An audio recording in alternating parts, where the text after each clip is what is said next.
Bonjour toi, je te propose de terminer la découverte de l'espérance que nous donne le Nouveau Testament, c'est-à-dire la résurrection pour la vie éternelle.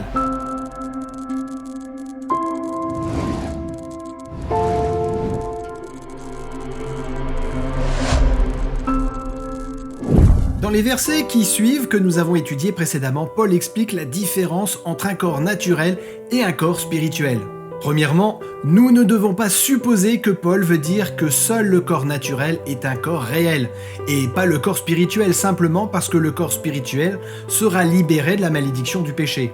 Nous héritons actuellement du corps naturel de l'Adam post-chute, avec des limitations telles que la maladie, la faim, la douleur, la fatigue et la mort.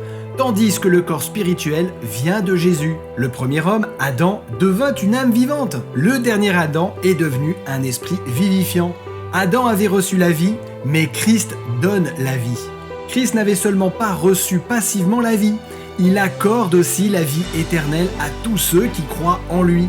Le corps qui sera donné aux croyants est un corps spirituel et céleste, ce qui signifie qu'il sera doté de la nature spirituelle de Christ plutôt que de la nature humaine pécheresse.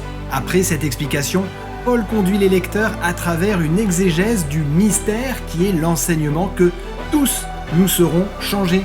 À la seconde venue de Christ, ceux qui seront enlevés dans les nuées avec Jésus viendront de deux groupes de la terre, ceux qui étaient morts et ceux qui seront encore vivants. Le changement sera une résurrection corporelle pour les morts en Christ et une transformation corporelle des justes vivants. Les deux groupes passeront de mortels à immortels en un clin d'œil, en un instant, à la dernière trompette. La mort perdra son aiguillon et sa victoire. Le péché provoque la mort. C'est un poison mortel. Mais grâce à la mort de Christ sur la croix et sa résurrection, il a la victoire sur le péché et sur la mort. Nous avons donc la promesse certaine d'une vie éternelle, de corps célestes transformés et de la fin du péché et de la mort.